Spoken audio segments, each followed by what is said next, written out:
A fotografia hoje é uma profissão que, claro que tem muito mais fotógrafo hoje, né?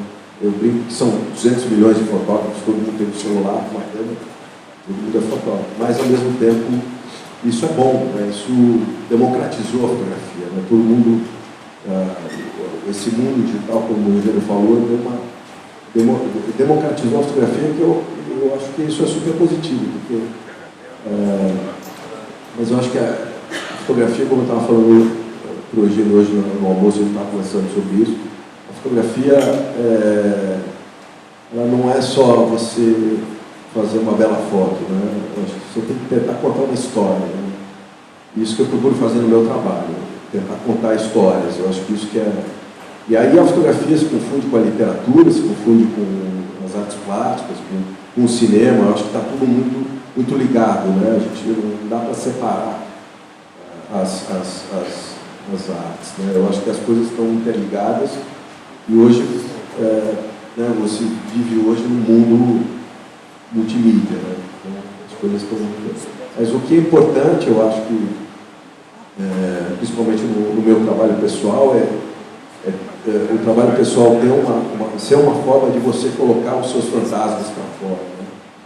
Você colocar a tua alma dentro do trabalho e contar histórias, né? Histórias de pessoas, histórias de lugares, enfim, contar histórias. Isso que eu gosto muito de fazer, né? Particularmente no meu trabalho pessoal. Vamos começar vendo então um pouquinho desse trabalho comercial seu, não é isso? Então, na verdade, assim, eu trouxe um apanhado do meu trabalho nos últimos anos, né? Alguns trabalhos de publicidade que eu fiz, alguns trabalhos de editorial que eu fiz, e aí depois o meu trabalho pessoal. Eu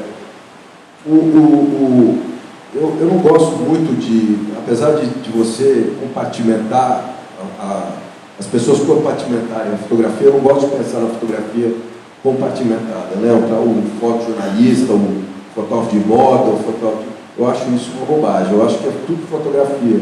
Eu acho que a gente tem que pensar dessa forma, né? Quer dizer, eu acho que, é claro que no meu trabalho de publicidade eu tenho que, enfim, tem um layout, tem algumas condições para esse trabalho ser realizado. Tem um cliente. No trabalho editorial tem mais liberdade, mas também tem uma revista, enfim. E o trabalho pessoal, né, o cliente sou eu, né? Na verdade, é a minha demanda, né? E o meu trabalho pessoal alimenta o meu trabalho de publicidade e o meu trabalho de editorial, quer dizer, é o meu oxigênio para essas outras duas vertentes. Mas é fotografia, quer dizer, é sempre fotografia, né? Então eu acho chato quando tem esse discurso de compartilhamento. É claro que existem especialidades na fotografia, mas eu acho que a fotografia, eu acho que uma coisa legal da fotografia é você correr risco, né? Você sentir o frio na barriga. Eu acho que você não pode perder isso nessa profissão. Eu acho que é a sensação de você fazer um retrato de uma pessoa que você admira, enfim, ou de pessoas que você admira, ou ir para lugares que você não conhece. Isso tudo alimenta o fotógrafo, me alimenta muito, né? Então isso está relacionado, se relaciona com todas as vertentes do meu trabalho. Vou mostrar então um pouco do meu trabalho, vou passar rapidamente, né? Eu trouxe e aí depois a gente pode esse é um trabalho que eu fiz agora recentemente, foi uma experiência muito legal, né? Fotografar o Robert De Niro, porque é um cara que para mim é uma referência no cinema. Ele veio aqui? Não, eu fui para Milão fotografar. O filme foi rodado na Itália e eu fui para lá. Ele mora lá? Não, ele estava... Levaram ele para lá porque o filme tinha que ser... o filme foi feito em Parma, né? E aí hospedaram ele no Lago de Como. Ele ficou lá, eu aluguei um estúdio naquela região, perto do hotel dele, em Como. E aí a gente fez os retratos dele. E o filme foi feito por equipe brasileira também? E o filme foi feito pela O2, pelo Nando Olival, dirigiu. O filme está lindo também. Foi uma experiência para mim muito interessante, como, né, e isso que eu acho que, que a fotografia ela permite, né, que você conheça pessoas que você achou que nunca conheceria, né, e de repente você está lá com um cara que você está vendo um touro indomado e eu estava de frente um cara como esse, foi super profissional. Bom, eu vou passando, isso é um trabalho que eu fiz para o YouTube, recentemente também. Aí tem, enfim, você vê que tem trabalhos que hoje em dia tem muito essa coisa de celebridade anunciando, né? O J Quest, a Fátima Bernardes. Né? Você, digamos que você faz mais gente, né, Maurício? Eu faço mais gente, eu gosto muito de fazer retrato, né? Isso é uma coisa que eu gosto muito de fazer. Mas a minha escola foi a escola do estilo, ao mesmo tempo, né? Eu aprendi muito a iluminar fazendo still life. Então, assim, desenhando. Still life, para quem não está ligado, é essa coisa de fotografar objetos. O fotógrafo tem essa demanda muito grande também, né? E o tem Estúdio Abril... objetos no meio da foto, é fotografado separados. Exatamente. E o Estúdio Abril foi uma escola nesse sentido, porque a gente fotografava desde carro, comida, enfim. Então ele dava abrangia muitos caminhos. E no final das contas, como eu falei, quer dizer, você iluminar um prato de comida, é claro que tem outras demandas, mas você fazer um retrato, às vezes você usa a expertise que você, né, uma luz mais contrastada, mais desenhada, e o Still Life trazia um pouco isso. Né? Esse é um trabalho que eu fiz para a Easy Taxi, que foi muito interessante, eu nunca tinha feito um casting de anões, né? E aí criança também, foi bem legal. Esse trabalho foi um trabalho que ganhou agora o Festival de Cannes, ganhou ouro, o Festival de Cannes. Um trabalho bem difícil, parece simples, mas foi difícil, porque criança caindo dessa forma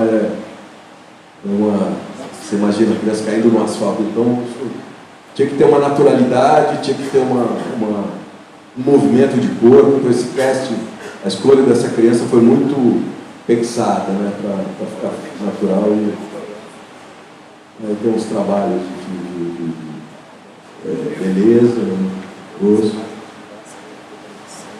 boticário. Maurício, tem uns trabalhos que, tipo, tem das crianças que aparentemente são mais sem muita manipulação. E tem trabalhos hoje, imagino que aquele anterior Não, por exemplo, esse trabalho teve pouca interferência de sistema. Nenhum é nunca, né, quase. Né? Nenhum é nunca. Eu acho que o sistema Photoshop é uma ferramenta que, a partir do momento que você fotografa, você já não está fotografando a realidade, né? Aquela realidade não existe mais, né? Então, isso é uma discussão boba também, quando começa porque o retoque, o sistema, acho que é uma ferramenta que você usa. O importante é o retoque ser bem feito, para que ele não pareça um retoque, né? Pareça parte da imagem, né? Então isso também, eu acho que por exemplo, essa imagem aqui, você imagina assim, eu tive que construir uma estrutura de acrílico, e essas pessoas estão deitadas numa estrutura de acrílico. Não parece, porque eu fotografei na mesma angulação. Porque você imagina, se botasse as crianças penduradas no cara, o cara não ia suportar o peso. Então eu tinha que usar a gravidade para me ajudar para executar o trabalho. Só que precisava que fosse acrílico para poder iluminar, de uma forma como eu queria, né, com contraluz. Então tem todo um pensamento, uma engenharia para você chegar nisso aqui. E o sistema, claro, era fundamental também para compor, né, o trabalho.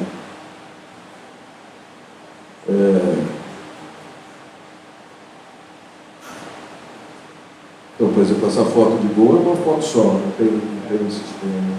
Aquela da direita, que é digital também. Essa foto tem um sistema, porque para ter esse efeito na bochecha do cara, a gente jogou um vento, chamava anaconda, que se jogava na cara do cara e fazia essa movimento. Super pressão. E tem umas coisas que eu gosto desse tipo de trabalho, que também tem uma linguagem mais cinema, né? Coisa mais.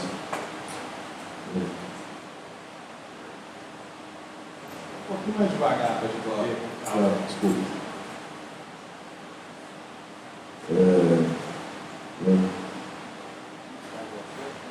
Esse trabalho foi um trabalho bem legal, assim, de luz, né? Um trabalho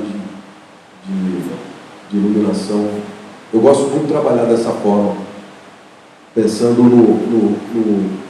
em cinema, né? Pensando num fotograma de filme, né? No momento de criar um roteiro na minha cabeça e trabalhar dessa forma, como se fosse um filme, né? Uma cena de filme. Né? Então, tem uma intenção de luz que se justifica, porque que é noite, porque... Isso é no estúdio ou na locação? Não, isso é uma locação. Assim,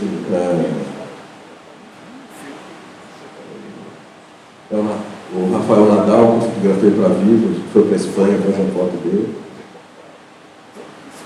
Muito legal. Trabalho de... Tinha, essa linguagem contra a luz, né, siletado. Isso aqui que é o anunciante? É a Mata Atlântica. É Boticário com a Mata Atlântica.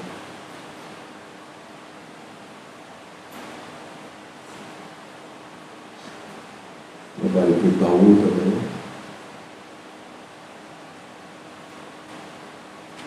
Esse foi um trabalho que eu fiz na época da Copa do Mundo, do Itaú. Muita gente para fazer um trabalho desse, uma equipe, quantas pessoas vão no set para fazer uma foto? Fotografia é um trabalho coletivo, como o cinema, né? Então você precisa de muita gente, você escolhe as pessoas que você acha que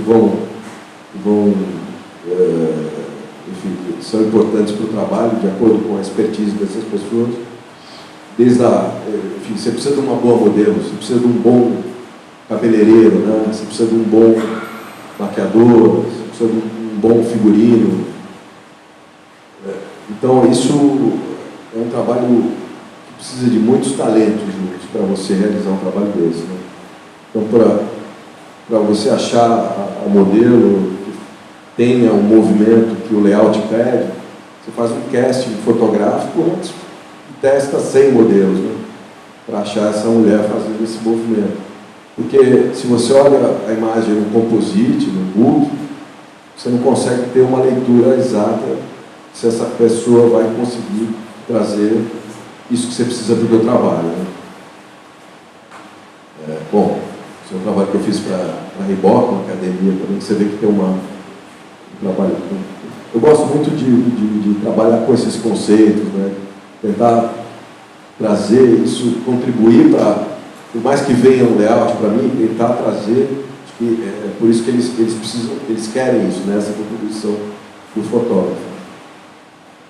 Esse é o trabalho que eu fiz para a Melissa também, eu gosto muito. Essa areia foi toda feita por um mocapeiro, o cara fez o trabalho de esculpir isopor, e aí fez essa textura de areia. Né? É um trabalho muito... Então ela está em cima dessa areia mesmo? Assim? Ela está em cima. Na verdade não é areia, é uma estrutura que imitava a areia. Eu achei que era um 3D, uma coisa assim. Então, não é um 3D. Isso às vezes é muito chato, né? Porque às vezes você fica uma semana fazendo trabalho, o cara acha que as pessoas acham que não estava lá, né? Que é um Photoshop, enfim. Eu gosto muito de tentar fazer o mais real possível. Às vezes a grana não permite, mas esse trabalho permitiu pagar para um cara esculpir isso, né? E fica muito melhor do que um 3D, né? Você consegue trabalhar a luz, enfim.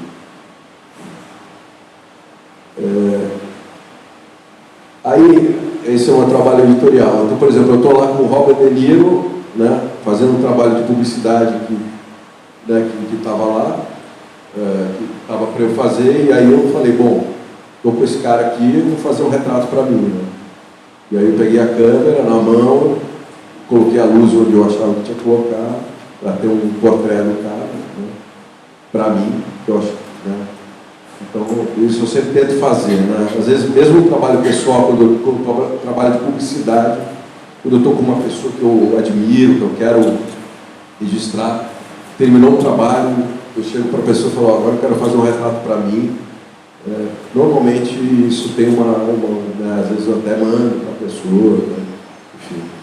Bom, para tem públicos aqui que podem não entender bem essa diferença do que é o editorial, até porque em Belo Horizonte a gente tem menos esse tipo de trabalho, tipo, tem grandes editoras e revistas como em São Paulo tem.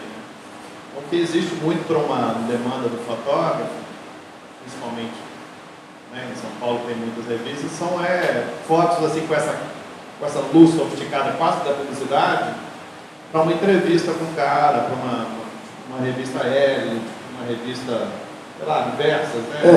Assim... Tem alguma que você colabora mais? Eu trabalho muito para a GQ brasileira, né?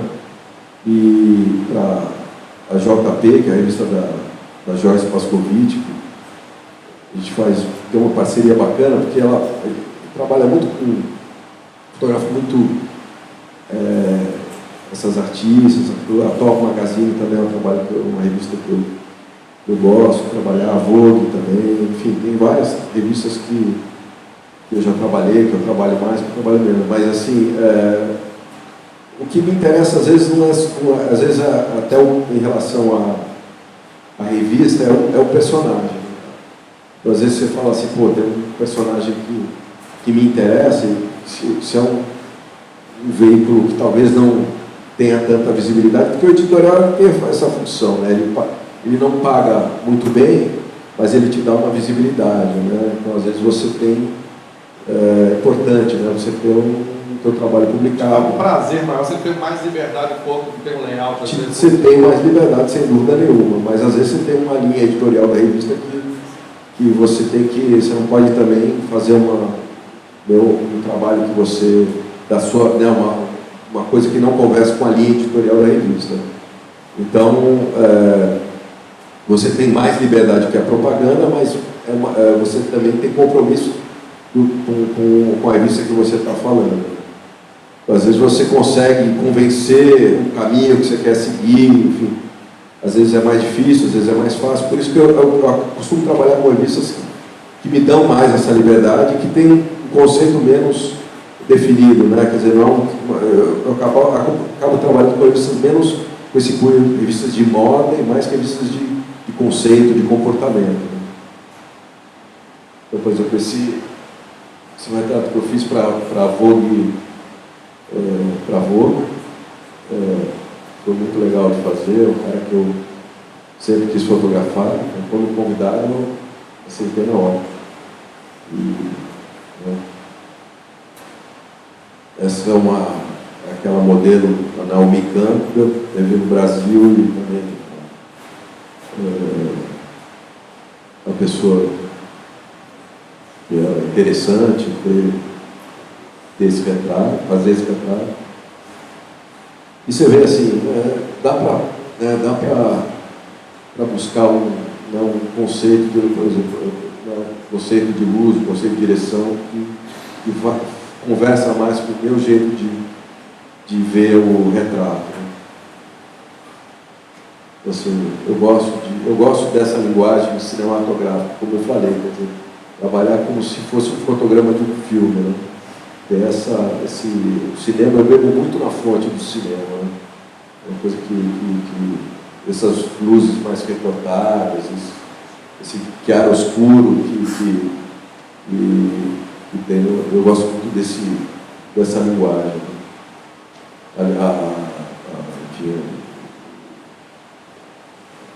A arte também que alimenta muito, né? Os retratos do Caravaggio, tem muitos artistas que me inspiraram.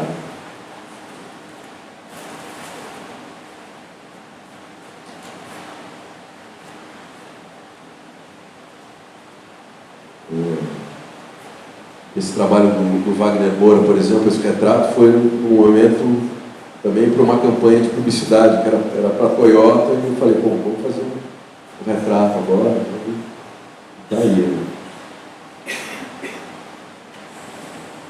Cielo. Você está na piscina mesmo? Tá. A gente montou uma estrutura no meio da piscina para ele ficar. Tinha os praticáveis, né, com peso, para não flutuar, e aí ele foi em cima, fez uma pontezinha para ele ficar suspenso e dar essa sensação de que estava flutuando na água. Esse é um trabalho que eu fiz, um retrato que eu fiz do Gil, que nunca foi publicado. Eu fui para lá e acho que era para a Tripa, eu não sei por que nunca foi publicado, mas eu gosto muito desse retrato. Eu gosto desse tipo de dramaticidade, né? Eu gosto de tentar criar algumas histórias e criar esses dramas, essas relações cênicas, né? Esse tipo de trabalho assim, com os artistas, com o ator, a atriz, ele tem uma característica que é interessante quando você dá um personagem para essa atriz interpretar, parece que ela se sente mais à vontade, né? Quando você fotografa o ator ou a atriz como ela mesma, normalmente eles são muito tímidos, isso é muito interessante. Né? Então, às vezes eu gosto muito de criar uma personagem para essa pessoa, para ela conseguir trazer uma energia para a imagem. Só para eu entender, como é que funciona em geral? Tem muito tempo para fazer uma foto dessa ou tem uma regra? Não tem muito uma regra, né? Em geral, a pessoa tem uma hora para fazer uma foto? Não, normalmente a gente tem bastante tempo, assim, as pessoas... Quando a pessoa te pede, eu quero que você faça o retrato da fulana para a revista tal, você fala assim, é uma manhã de trabalho, uma tarde, o que é? Normalmente é quase um dia inteiro de trabalho, né? Porque você tem todo um processo de cabelo e maquiagem que demora horas, né? E aí, normalmente são 8, 10 páginas de revista, e aí você precisa de um tempo, 3, 4 horas. As pessoas quando vão fazer esse tipo de trabalho, elas estão muito... É engraçado porque às vezes você vai fazer uma campanha de publicidade com essas mesmas pessoas e eles querem terminar rápido, né? Eles estão ganhando mais dinheiro, aqui eles estão ganhando dinheiro nenhum, e na publicidade... Tem um interesse também, né? Diferente. Não, exatamente, é outro interesse. Né? Aqui não, aqui a gente tem uma relação, uma cumplicidade com as pessoas. Tem é engraçado o retrato assim, de celebridade, que você tem que criar uma certa intimidade com a pessoa. Né? Eu acredito muito nisso, né? Você tem que chegar e tentar, enfim, ter uma conversa, ter um momento antes da foto. Na verdade, o fotógrafo ele tem breves encontros com pessoas, né, que você fica muito íntimo por pouquíssimo tempo, né? Isso é muito interessante, né? Você fica íntimo, amigo e tal, e de repente essa amizade acaba em 2 horas, mas naquele momento e a pessoa tem que confiar em você, tem que acreditar que você está fazendo um trabalho que vai ser importante, porque ela está pegando o tempo dela e te doando, né? E o retrato, acho que ele tem essa característica, né? É um processo, o retratado tem que botar a energia dele e doar a energia dele para você também. Né? Então tem um empenho, né? Tem uma vontade aí, né? Você vê como ela está lá se doando, né? Para esse momento, esse instante do clique, né? Ela estava muito concentrada, né? E ela, a maquiagem borrada, né? Mas esse trabalho foi particularmente lindo de fazer, foi muito legal.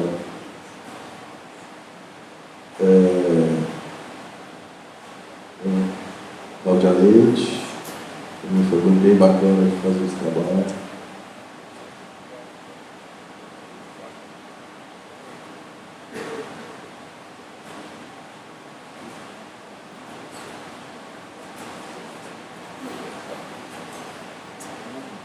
Carolina Dickman.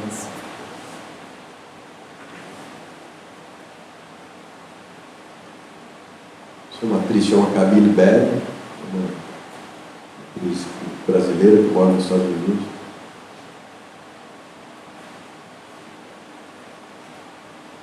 Isso foi um editorial com a Ana Beatriz Barros, né, que era um editorial, uma revista que não era uma revista de moda, mas como ela é uma modelo, uma top moda, né, então eu acabei fazendo um trabalho com uma linguagem bem de moda mesmo, imprimindo esse olhar mais moda, né, do trabalho. Né.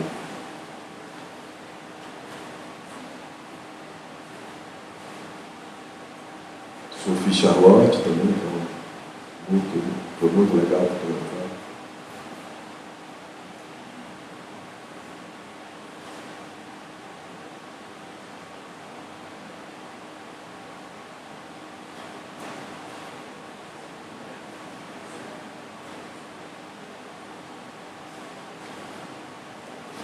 O Murilo, por exemplo, Benício, né?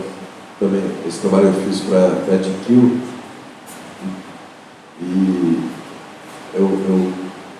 a minha inspiração foi o filme do Stanley Kubrick. Então, tinha toda uma cenografia, isso foi feito em estúdio, né? Uma cenografia, né? Para criar essa coisa, essa sensação do cinema noir, né? Que era o que eu queria imprimir nesse trabalho. O editorial tem isso, né? As pessoas que chamam os editoriais hoje, eles pedem essa interferência, né? Essa contribuição. Então eles querem que você... E isso para mim é fundamental, né? Ver uma coisa de cima para baixo, para mim não funciona. Tem que ser horizontal o processo, né? Então tem que normalmente funciona dessa forma. Eu sugiro alguma coisa e eles compram a ideia e enfim. Celton Mello também, que foi um trabalho que eu quis brincar com projeção. Então ele está na frente de projeções, né? Eu estava com um projetor, projetava essas imagens nesses painéis recortados para criar essa estranheza, e trabalhei com luz contínua nesse trabalho para conseguir imprimir a projeção dentro daquele limite de asa da fotografia, né, que hoje está acabando, né, no final das contas. Hoje os equipamentos são uma resolução, uma qualidade assim, com asa alta impressionante, né? Porque a luz contínua é sempre um desafio, né, para o fotógrafo. Como no equipamento, muita gente tem essa curiosidade também de o que mais você usa normalmente no back. Na verdade, eu trabalho com o sistema Phase One da Phase One, um back digital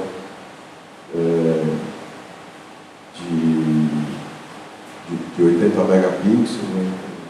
Não é só a quantidade de megapixels, é uma qualidade fantástica de expertise que os caras desenvolveram, essa empresa dinamarquesa, é uma coisa impressionante. Pouca gente conhece essa câmera, né? Chama-se Phase One, uma empresa, você usa o back da Phase One numa raça? Numa raça, eu trabalho numa raça, o back da Phase One. A Phase One também já produz câmeras atualmente, né? E eles já produzem câmera, e eles têm um software muito legal, que é Capture One, que você consegue trabalhar a imagem no RAW, muito legal. Capture é um sistema de captura das imagens dele, vocês, para quem usa fotografia, quem é fotógrafo, mais ou menos o Lightroom. Isso, exatamente. Uma espécie de Lightroom fabricado por esses dinamarqueses aí, que é um equipamento também um software muito interessante, inclusive dá para processar imagens da Canon, Nikon e tal. Tem muita gente que usa aqui em Belo Horizonte também, um equipamento um software muito interessante. E eu trabalho com o sistema Canon também é uma câmera que quando eu quero um equipamento mais leve, mais ágil, Mas a maioria desses retratos aí é com a raça e o back digital. Enfim, mas o Salgado tem uma frase incrível, né,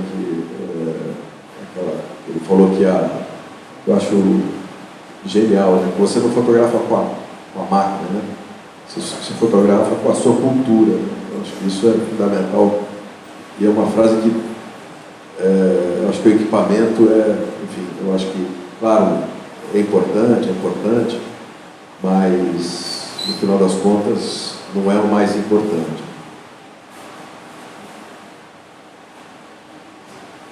Cléo Pires, fiz um contato dela agora.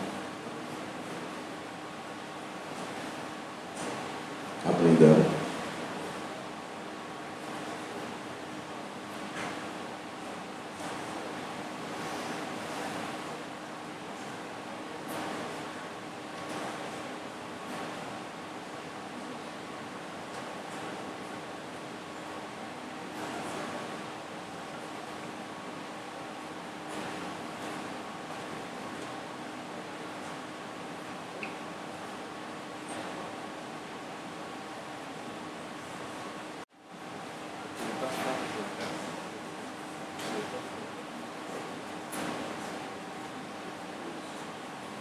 É isso.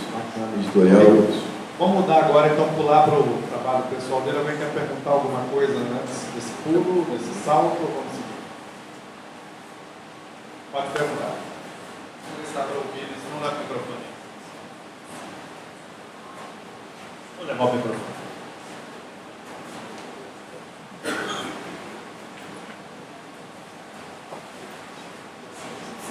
Boa noite. Boa noite. Esse processo, né, de construção segurífica, você participa dele, dos projetos, você constrói ele, apresenta para você criar sua fotografia, ou ele é dado por outro diretor de arte, ou a própria marca que te contrata já tem esse tempo, e você fica livre para criar. Veja, depende do trabalho, né? Às vezes, no caso da publicidade, sempre tem uma agência de propaganda que cuida desse cliente e que me contrata já com um projeto, né? Enfim, chega um layout para eu orçar. Mas o que é importante e o que eles procuram de mim é que hoje em dia está acontecendo muito isso, né? Que é uma coisa que já acontece no cinema. Você fazer um tratamento, né, que eles chamam no cinema, né? Você fazer uma leitura sobre esse layout que chegou, quer dizer, a tua interpretação disso, propondo caminhos de luz, caminhos de composição, caminhos, enfim, tentando acrescentar para o trabalho, né? Não só reproduzir um layout que vem pronto da agência, mas contribuindo para que esse layout cresça, né? e justifique o fato de ele me chamar, né? Quer dizer, eu acho que essa tem que ser a minha contribuição nesse processo. Claro que tem trabalhos mais engessados, mais enfim, mas hoje em dia está cada vez mais difícil, infelizmente, as imagens. E é um processo onde eu tenho a obrigação de propor caminhos. Claro que eu tenho que seguir a linha editorial, como eu falei, da revista, eu não posso fazer uma coisa... Por isso que eu procuro fazer meu trabalho editorial para revistas que tenham uma sintonia com o meu pensamento fotográfico, dessa forma, assim, é uma coisa mais, como eu falei, mais dentro dessa linguagem mais recortada, mais cinematográfica. Então aí eu procuro trabalhar para revistas que tenham essa linha editorial, porque para mim não faz sentido, né, eu fazer alguma coisa que eu não esteja gostando, né? Eu tenho que estar feliz nessa hora Agora, a fotografia é um trabalho coletivo, né? Então, como eu falei, assim, Você tem que respeitar a opinião das pessoas, as pessoas têm que respeitar a tua opinião. Tem um processo de troca, muita troca, né? Ninguém é dono da verdade, acho que a imagem é construída e o processo acontece muito na hora também. Às vezes você pensou uma coisa, você está lá com a câmera na mão e a luz, e aí você muda a luz de lugar e o enquadramento você pensa de uma outra forma, usa uma outra lente, busca uma outra emoção do que você está fotografando, enfim. Isso tudo é muito... Eu sou um fotógrafo muito intuitivo, eu trabalho muito com a minha intuição. Eu sempre estou muito aberto. Meu trabalho pessoal ele tem muito essa característica, né, de ser um trabalho diametralmente oposto ao trabalho que eu faço comercial. Quer dizer, eu acredito muito no acaso e na sincronicidade indiana, né? O meu trabalho ele é muito pautado somente esse trabalho da trilogia vermelha e o do Pó da Terra também. Legal ver que essas coisas se complementam, né? O editorial alimenta muito o fotógrafo comercial, sem dúvida, porque senão quase que emburrece. Né? Eu dúvida. acho que é importante a gente perceber que agora vocês vão entrar no universo onde tudo que ele fez foi da cabeça dele, sem nenhum cliente, foi uma invenção, que é uma curiosidade, aí começa a arrumar. Todo mundo, obviamente, aqui tem curiosidade de conhecer Cuba, como eu tenho, e obviamente tem vontade de fotografar lá, de reagir, ver como é que vai ser, e vamos ver o que ele encontrou lá. Esse trabalho, ele nasceu assim de amigos querendo ficar uma semana em Cuba no carnaval fotografando, né? Porque quando a gente está fotografando, quando está no lazer, o prazer dele é fotografar, quer dizer, é uma coisa que é muito louca, né? Enfim, a gente fica meio... Estava falando dessa obsessão, né? Tem que ser meio obsessivo, né? Isso tem um lado bom e tem um lado ruim, né? Mas enfim, isso é outro assunto, né? Para terapia, né? Mas aí, assim, esse trabalho ele nasceu de uma forma muito natural e quando a gente chegou em São Paulo e apresentou o trabalho para o Diógenes Moura, que era o curador da Pinacoteca, ele propôs uma exposição que a gente fez na Pinacoteca e acabou indo para um projeto mesmo, virou um projeto. Trilogia Vermelha porque é Cuba, Rússia e China. Eu e mais 2 fotógrafos, meus sócios, a gente fez esse projeto juntos, fizemos 3 livros e 3 exposições na Pinacoteca do Estado de São Paulo, que foi 2005 Cuba, 2006 Rússia e 2009 China, e foi um projeto maravilhoso, né? Foi uma experiência incrível.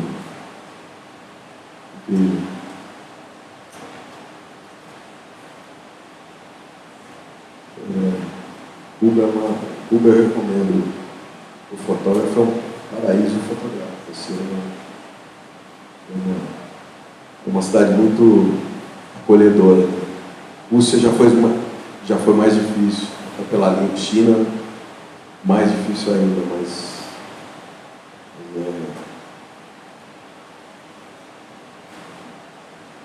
isso é só uma parte do projeto, né?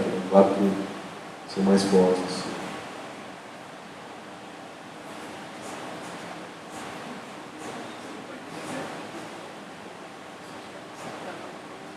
E o que é legal assim, desse trabalho é que ele não assim, claro que eu planejei o meu trajeto, né? Mas eu não ficava planejando o que eu ia fazer, porque eu queria esse trabalho, o meu trabalho pessoal, eu tento distanciar do meu trabalho comercial. Tudo muito planejado, muito pensado, e eu queria deixar a minha intuição, meus canais abertos, né, para as imagens. E isso é lindo, é mágico, né? Porque as imagens acontecem sem você planejar. Isso é muito interessante. Esse trabalho, por exemplo, essas fotos, eu estava navegando nesse rio, chama Rio Li, que é um rio na região de Guilin, e aí é um rio que tem até na nota de 100 yuans, né? Que é um rio lindo. E aí eu vi uns guarda-chuvinhas coloridos, rosas, né? Numa ilhinha que tinha. Aí perguntei para o meu intérprete o que era aquilo, e ele falou que ia ter um casamento coletivo. Aí eu falei, pô, casamento coletivo, né? Eu falei, pô, acreditei.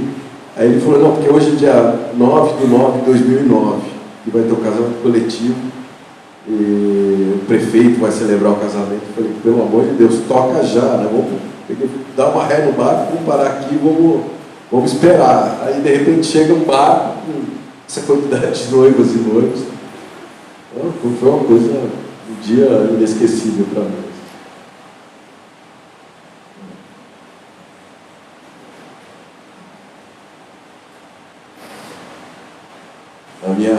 Meu foco na China foram as minorias étnicas também, né? Então eu fui muito para a região do sudoeste da China. Na China tem 55 minorias étnicas e a maioria Han, né? Mas 55 minorias étnicas. Então é um país inacreditável, assim. E a Rússia, que também foi uma experiência muito legal.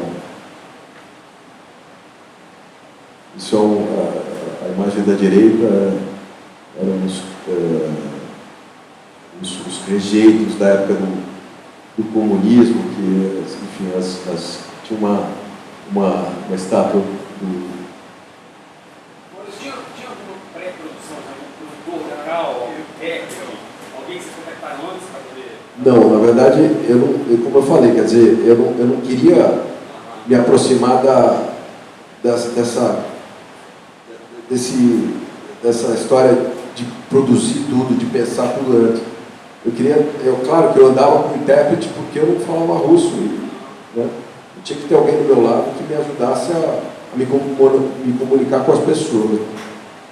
Mas fora isso, eu ficava caminhando nas ruas tentando achar imagens, e as imagens, de uma forma muito incrível, apareciam, assim. Então, estou em Xangai, aquele albino chinês, de repente eu estou na rua e eu vejo ele entrando numa livraria, nunca tinha visto um albino chinês, aquela tonalidade toda, quer dizer, tudo ficou harmônico, né, para a imagem, funcionou super.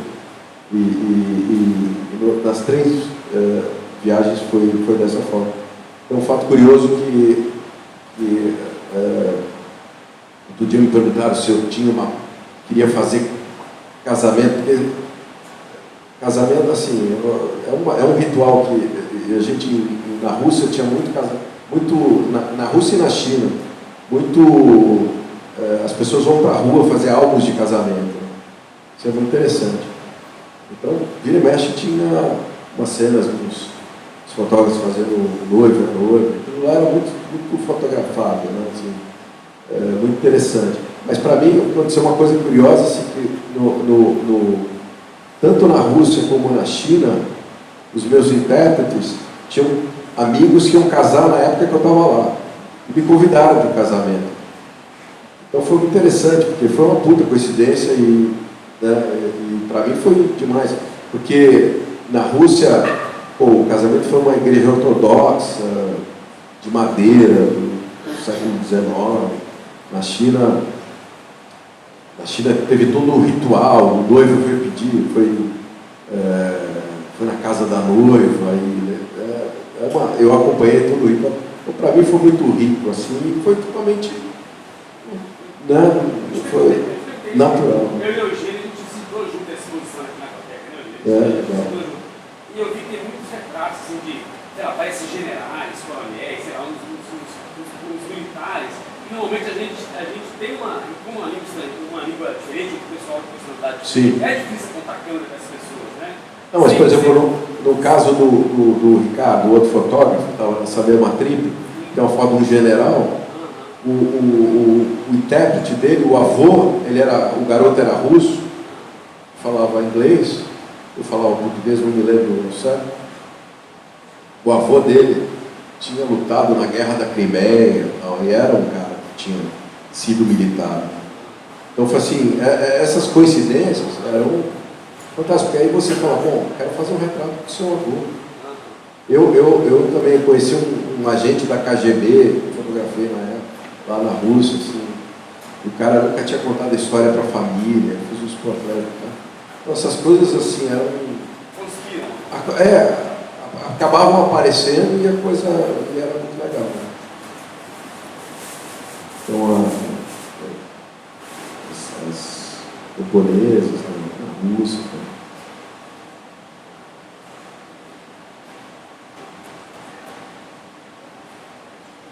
Foi para Moscou e São Petersburgo. São Petersburgo também é um lugar muito legal, muito lindo de conhecer.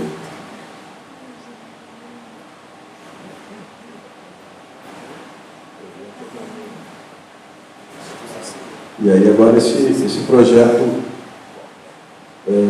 mais recente que eu finalizei, né?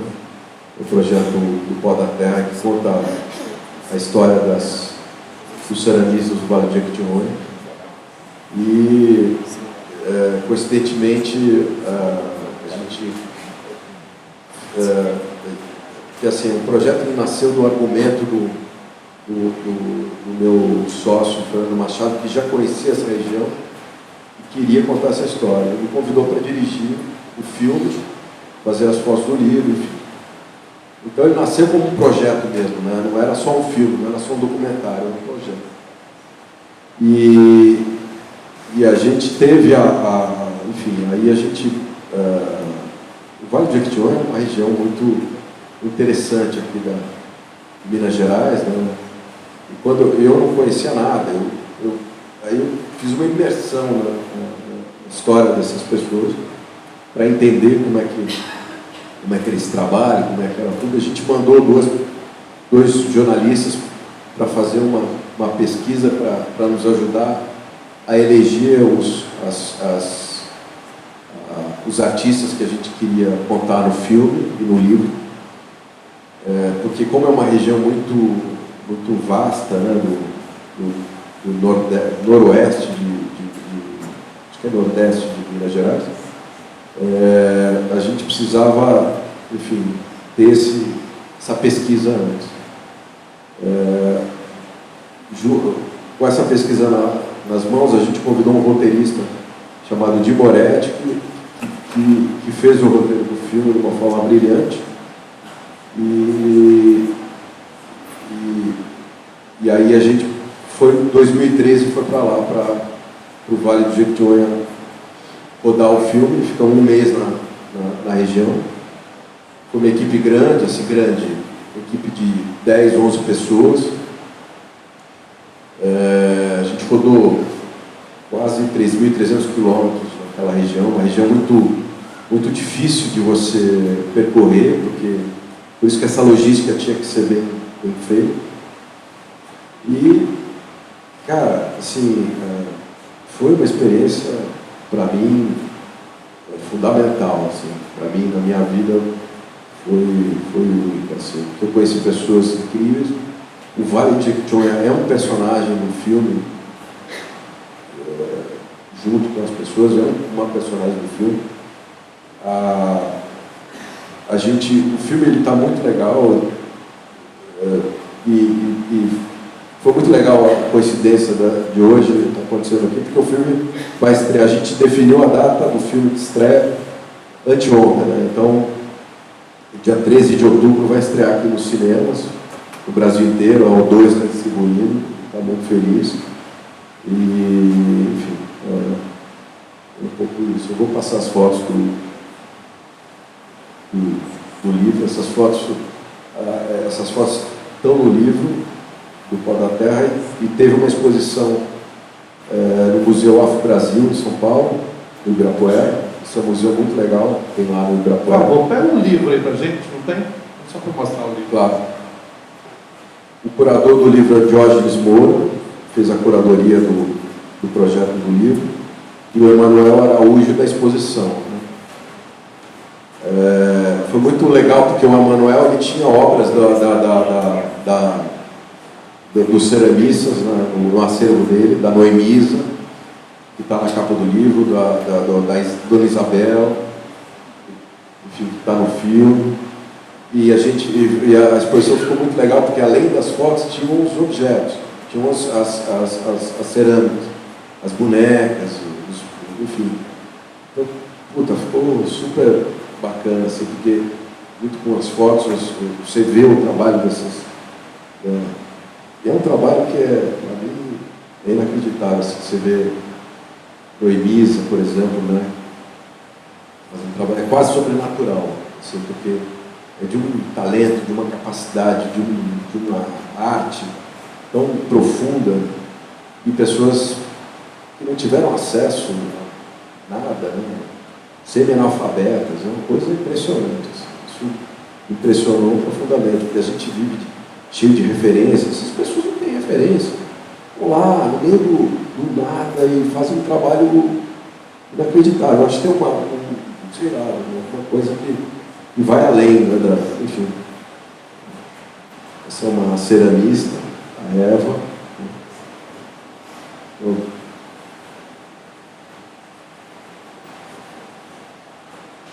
Esse é o Amadeu, um ceramista também. Eu queria explicar com essa coisa do barro, da textura do barro, do barreiro junto com o artista, uma coisa quase mimetizada, né, desses retratos. Né. Deusani também, uma das ceramistas do barro.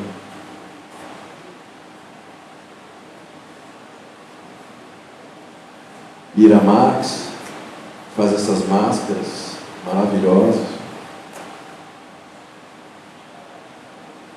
Esse é o Chiquinho, personagem que a gente encontrou lá, que está no nosso filme, e que é um cara que dizem que é o veterinário de lá, que resolve qualquer problema com os animais. Né? Então você conhece pessoas incríveis, assim, com histórias incríveis. Né? Essa é a Noemisa. Né? Para chegar na casa da Noemisa, 1h30 de carro, uma cidadezinha, se não me engano, era Minas Novas, acho que era Minas. E aí mais 40 minutos a pé, porque o carro 4x4 não chegava na casa dela. Então, só para você ter uma ideia onde ela morava, não tinha banheiro na casa dela, não tinha banheiro. Uma coisa inacreditável. E ela, nesse trabalho,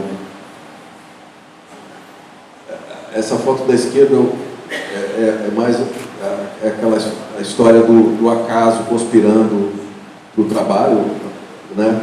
Que a gente parou para filmar o rio Jequitinhonha, né? Uma ponte, estava lá o rio e tinha essa trave no meio do rio. Aí de repente a gente estava lá filmando o rio, né? Para fazer uma cena, para cortar os planos do rio, tal. Rio vasto, largo, né? Mas estava meio seco. E aí de repente veio esses 4 garotos com uma bola de futebol correndo assim para jogar bola. Então aí, porra, foi lindo. Está no filme essa cena, a gente usou high speed, então tem uma poética bem interessante. A foto da direita é uma tribo indígena da região, os Machacali, que tem esse ritual, que é o ritual da lontra, que eles chamam. Eles se pintam de lama e fazem um ritual muito, muito louco. Né? As mulheres, a cacique é uma cacique, a tribo tem uma cacique, uma mulher cacique. Isso é a tribo Machacali. Os Machacalis. Desculpa, não. Em Santa Helena de Minas é Vale do Mucuri. Sim, mas é próximo à região.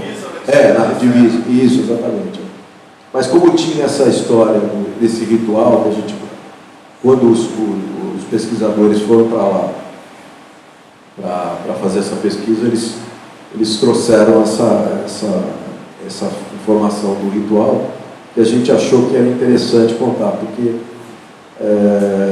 de uma certa forma a gente mostra no filme que a ideia da cerâmica veio dos indígenas, né?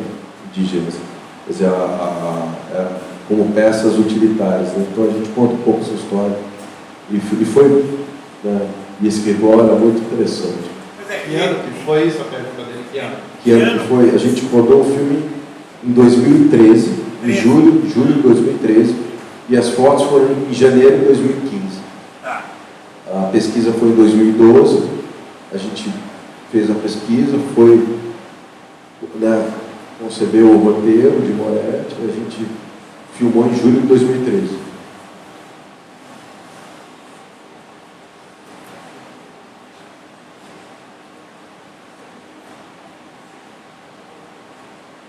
A casa das ceramistas, essa é a casa da Dona Isabel. Dona Isabel é uma das ceramistas mais importantes da região, foi quem ensinou muita coisa para as ceramistas da região. E ela, infelizmente, ela faleceu em 2014. A gente tem uma entrevista dela no filme, está muito legal, muito bacana. E é isso. E aí eu queria mostrar um trailer do filme para vocês, só para ter uma ideia do projeto. O áudio está ligado aqui no computador? Vamos lá.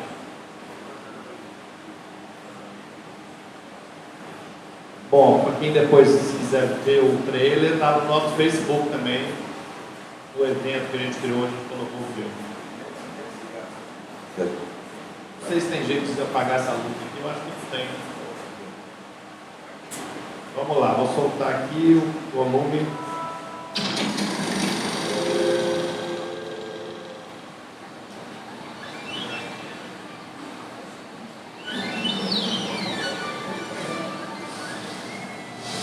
Quando eu era pequena, que eu fazia os bonequinhos, eu fazia as noivinhas.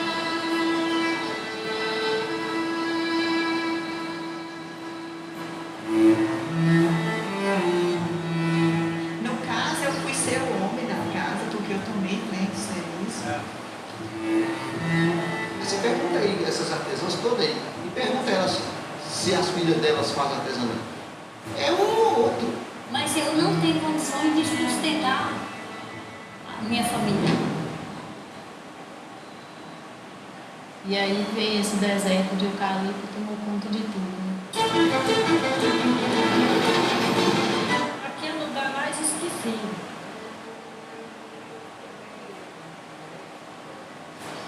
Manda chuva por esmola, manda chuva. Você todo mundo tocou?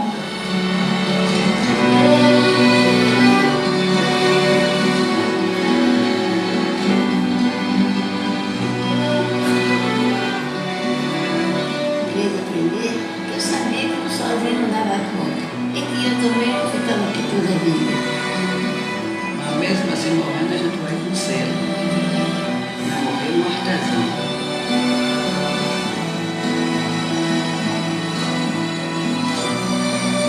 Tenho tantas peças para amar que eu nem sei falar com você tudo aonde que está.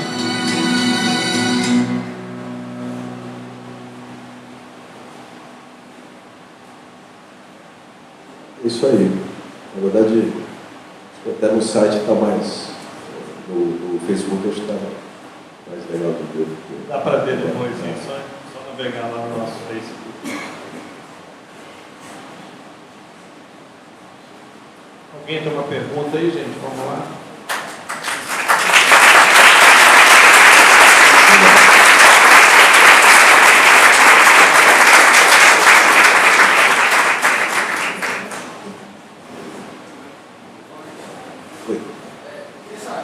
Deixa eu levar o microfone.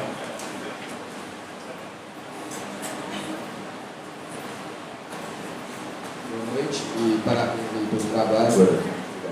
Gostaria de saber mais no seu trabalho da trilogia, como que funcionava a abordagem e depois eu vi muita foto ali que parecia ser uma pegada mais de fotografia de rua, e se você depois chegava e falava com a pessoa, e se existia uma permissão, uma conversa, uma autorização E assim, no geral, como que funciona assim, a abordagem?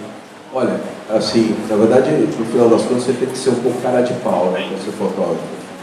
Você chegar e falar assim, não dá.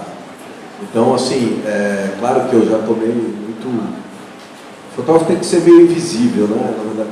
Só que eu gosto de chegar com a câmera, eu gosto de trabalhar com lente curta, né, eu gosto de chegar perto da pessoa, eu gosto de trabalhar pelado, assim, é muito mais confortável, né, mas para mim não me resolve, eu gosto de chegar perto da pessoa. Então, às vezes tinha uma recepção boa e às vezes tinha uma recepção ruim. Mas isso faz parte, né? Não adianta você sofrer com isso, né? Você tem que entender e agora não dá para você chegar e hoje está muito mais difícil de você conseguir esse tipo de... Porque na época do Cartier-Bresson, né? A fotografia era menos... Hoje todo mundo fica preocupado, essa foto ela vai botar na internet. Eu estava falando hoje com o Eugênio, né, de você fotografar criança, por exemplo. Eu acho que você é pedófilo, né? Você tem uma foto de criança, o cara vai, acho que é o entendeu? Hoje tudo é complicado hoje para o fotógrafo na rua, assim, buscar, assim, mas faz parte, né? Pode sofrer com isso, né?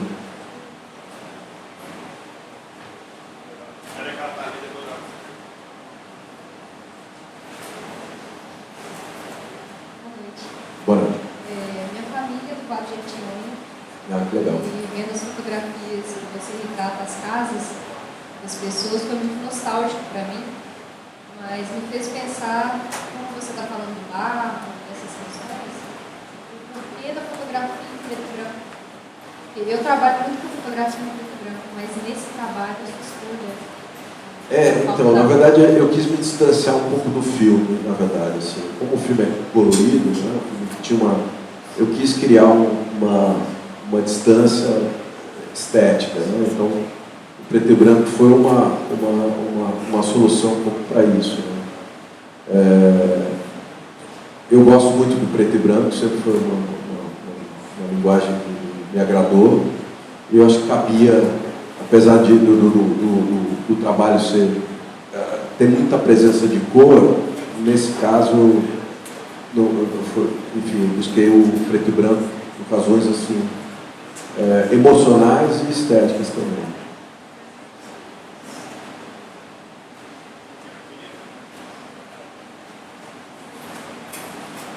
Tudo bem? Tudo bom? Eu queria saber, você falou um pouco sobre como o comercial, o editorial e o autoral se complementam, né, e são importantes.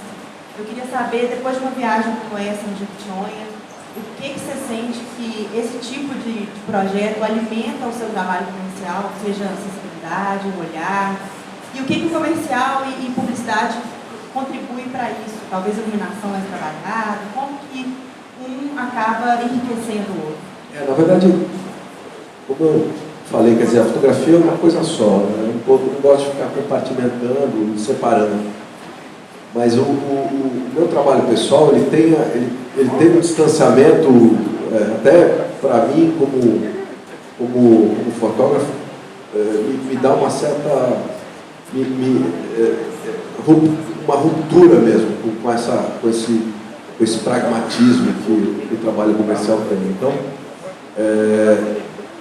nessa hora eu sou muito mais livre para fazer o que eu quero fazer, não tenho amarras, né, de nenhuma forma, e eu tento me comunicar, me expressar da forma que eu acho, que eu quero dizer com aquele trabalho. E talvez assim, toda a minha bagagem, eu acho que a técnica, ela hoje em dia não é tão importante. Acho que isso eu aprendi no meu trabalho pessoal. Ela está dentro de você, né? A fotografia é um exercício igual qualquer coisa que você faz na vida, você tem que fazer muito, né?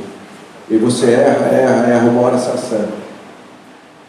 Como eu falei, eu aprendo todo dia eu aprendo, todo dia eu descubro uma coisa, todo dia Eu busco muito isso, assim, não achar que, que esgotou o que você pode aprender, o que você pode... as coisas... então elas se autoalimentam mesmo. Né? É claro que, no final das coisas, eu acho que acaba o meu trabalho pessoal alimentando mais o meu trabalho comercial do que ao contrário. Mas as coisas se comunicam dessa forma. Maurício, aqui, bem, o seu trabalho não deve acontecer isso, aí a pergunta é se acontece, né?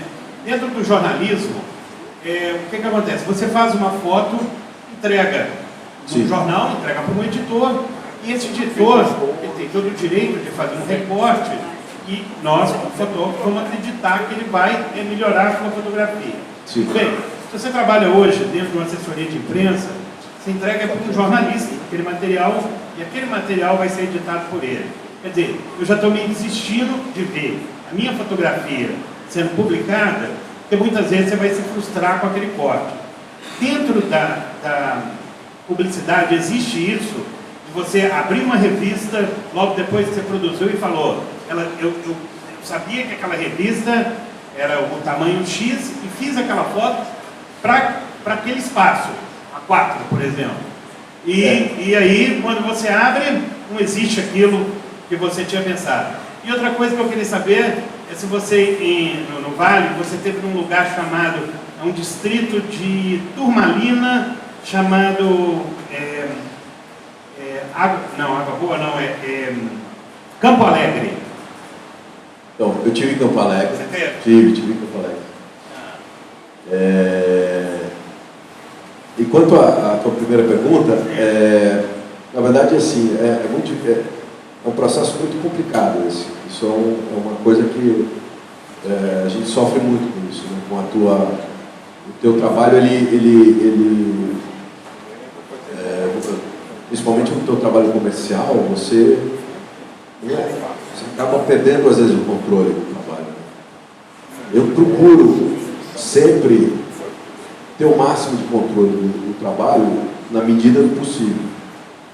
Agora, tem horas que tem cliente, enfim, às vezes você faz qual que é a função do fotógrafo? Você fazer uma edição, né? Você editar o teu trabalho, você edita o seu trabalho, você elege e você vai afunilando, né? Você fala assim, olha, para mim essas 3 imagens são as fotos do trabalho da campanha. São 3 fotos, 4 fotos. Manda. E aí você deixa na manga, sei lá, mais 4 fotos que você acha que, né? E aí você deixa umas sobras assim. Esse é um processo que eu faço.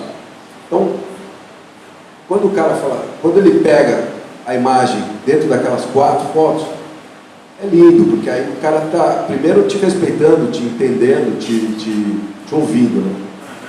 Aí tem horas que o cara, ou a agência, ou o cliente mesmo, né?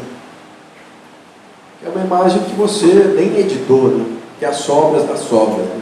Isso é horrível, né? Você fala, o teu critério não vale nada, e aí? O que acontece? Então, agora, o teu controle, se você sofrer com isso, está perdido, né? O teu controle é muito pequeno, né? Quer dizer, enfim, faz parte do processo.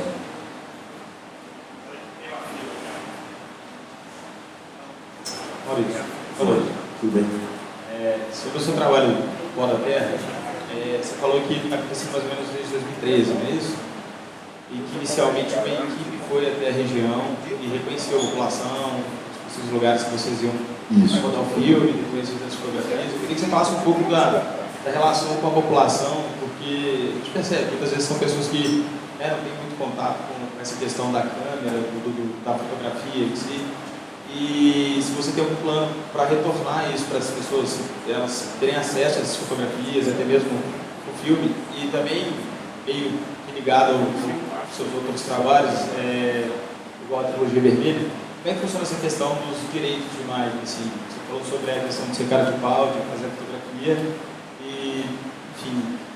Então, em relação ao o Vale de Jequitinhonha, a gente tentou ser o menos invasivo possível, né? Quer dizer, a gente tentou entrar na vida dessas pessoas e entender o tempo das pessoas. Então, sentar, tomar um café, comer um polvilho, né? E para a gente que, né, eu sou paulistano, ansioso, eu tinha que fazer um processo mesmo, né, de entender isso. Né? Para mim foi um desafio, né? Porque eu já queria fazer a cena, já pensava assim, não, calma, vamos lá, vamos conhecer. Aí na casa da Zezinha, que foi uma das ceramistas, vamos comer um bolo, fez um bolo, aí a gente almoçava lá, aí dormimos lá na casa dela, conheceu, enfim, tinha todo um tempo que tinha que ser respeitado, né? Que eu percebi e foi fundamental para o processo do trabalho. O que é interessante é que as pessoas, elas não veem, elas estavam com, elas são menos, tem menos máscara, né? Então, assim, é mais fácil você acessar a verdade dessas pessoas. Às vezes você vai fazer um retrato que você vê uma máscara, né? Camadas de máscara, né? Que você não, às vezes você demora para acessar essa pessoa, a verdade, né? E essas pessoas do Vale de Jequitinhonha, esses artistas, eles eram muito sinceros e muito verdadeiros. A gente tem esse projeto, ele tem uma função, além dessa função né, de contar a história dessas pessoas e dar uma visibilidade para essas pessoas que fazem um trabalho artístico de uma importância enorme para o Brasil, né? A gente buscou, quando a gente voltou para lá em 2015, já levou o trailer do filme. A Dona Isabel já tinha falecido, então foi muito difícil com as irmãs, as filhas e os filhos da Dona Isabel. A gente tomou muito cuidado também, porque era muito recente. E a nossa ideia é fazer com que essas pessoas tenham uma forma, vendam mais, porque eles querem vender, eles precisam vender. Né? Então, assim, o trabalho deles né, não tem trabalho naquela região, é o único trabalho que tem. É um dos poucos trabalhos que tem. A gente quer fazer uma sessão do filme em Araçuaí. Tem um cinema lá, que eu sei que tem um cinema agora a gente está nessa, como a O2 Play está distribuindo o filme, agora não dá para ser agora, mas mais para frente a gente quer, né? Só que, infelizmente, a gente acabou não conseguindo patrocínio para esse projeto, nenhum, né? A gente pagou tudo do nosso bolso. A gente escreveu ele na Lei Rouanet, Lei do Audiovisual, mas além do momento difícil, né, de captar, a gente, enfim, teve uma certa... tinha pessoas que não sabiam onde ficavam, achavam que o Vale de Jequitinhonha ficava na Bahia. Então, existe uma falta de conhecimento, de cultura, né, em geral, mas e isso foi um impedimento, né? O nosso sonho era levar esse filme, projetar, levar todas as pessoas que participaram, todos os ceramistas, e botar o tapete vermelho e botar o filme para... E começava a tentar buscar não dirigir, mas buscar... Na verdade, não é uma direção de faz assim, faz assado, dá um sorriso. Eu gosto dessa neutralidade no rosto da pessoa. Sem essa emoção, sem emoção, né? Sem dar um sorriso. Não, isso nunca aconteceu. Faz uma cara assim, faz uma cara assada. O que eu fazia, na verdade, era tentar buscar um certo enquadramento, enfim, que fosse interessante para o que eu estava, para o estilo de foto que eu gosto de fazer. Ou sei lá, às vezes a luz estava mais favorável, estava dando uma viradinha na pessoa, mas, enfim. E em relação a isso que você falou da viagem de lazer, de uma viagem com essa característica que você vou fotografar, vou levar um tripé, vou levar um equipamento pesado, que é uma coisa que para o fotógrafo é complicado. Né? Isso eu vivo na minha vida, assim, quando eu vou viajar a lazer, eu não consigo viajar com uma câmera mais ou menos. Entendeu? Eu levo a minha câmera que eu costumo fazer esse tipo de trabalho, porque, sei lá, porque é uma coisa que... Só que assim, às vezes realmente dá uma preguiça, você está curtindo, viajando. E principalmente quando eu vou viajar com a minha família, né? Isso é uma coisa que é um dilema. Outro dia foi interessante, cara. A minha filha estava mostrando um vídeo que ele tinha. Estava minha mulher, minha filha e minha filha, né? A gente estava na Nova Zelândia. Um lago maravilhoso, lindo, lindo, um lago lindo, um pedrinho, assim. Aí estava eu, estava minha filha e meu filho brincando, minha mulher brincando, minha filha era pequena, estava falando umas coisas para a câmera, e eu parecia um autista, fotografando. Eu estava na cena, só que eu não estava lá. Isso me deu uma sensação, cara, eu fiquei uns 2 dias deprimido, cara, porque eu não estava lá, parecia, eu não lembrava de estar lá, entendeu? É uma coisa muito louca, assim. Eu sofri com aquela cena, porque eu não estava vivendo aquele momento deles, assim. Eu estava fora, pensando numa imagem que eu queria fazer, num ângulo, na cena, pensando quase numa coisa. O fotógrafo é muito...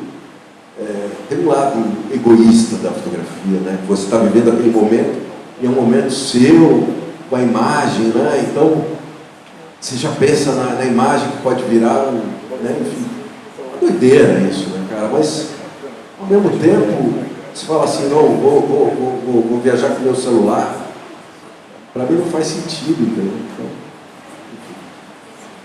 Mas é isso. Maurício, também, eu queria saber, você, que, como fotógrafo completo, você já tem sua carreira, qual que é o legado que você pretende deixar para as gerações futuras? Porra, legado, eu sou um cara jovem ainda, tenho muito chão para andar, mas o legado é... Porra, pergunta que quer me ferrar. Porra, mas enfim, eu não penso nisso não, cara, sinceramente, não é uma coisa que... Eu procuro fazer a minha fotografia da melhor forma possível, com honestidade para mim, sabe, dentro da ética que eu acredito, do trabalho, e eu acho que assim, é importante, porque assim, a fotografia ela tem um caráter documental, né? Que é muito legal, né? Porque quando você olha eu olho trabalhos de 10 anos atrás, quando eu comecei, quer dizer, você vê a tua evolução, você vê vira um documento de uma época, né? Quer dizer, a história, ela você consegue ter uma leitura da história muito tempo depois, né, eu acho. Né? Então, você vê, eu acho que a gente hoje vive um mundo com muita imagem, né? Muita imagem, muita informação, muito conteúdo, muita imagem. É uma saturação aí. Eu acho que a gente, como eu falei no começo, a gente tem que ter história para contar. Histórias fotográficas, criar histórias, criar histórias para contar. Acho que isso que é o mais importante. Sei lá. Agora, dia 13 de outubro no cinema, esse filme, pô, cara, tem que ver, né? É bem bacana, né? É bem legal. A pergunta dele era boa, até para encerrar, mas eu vou fazer mais uma. Qual o próximo filme? Qual o próximo projeto? Tem alguma coisa na cabeça? Já tá... Tem várias coisas na cabeça, tem várias coisas esboçadas, mas ainda não defini o caminho. Esse projeto do Pó da Terra, teve uma dedicação emocional muito grande, né? Então é difícil você parar para pensar em outras coisas, enfim. Mas eu tenho um monte de ideia na cabeça aí, vamos tocando. É isso, gente. Obrigado. Queria só lembrar que amanhã tem uma palestra. Pode aplaudir.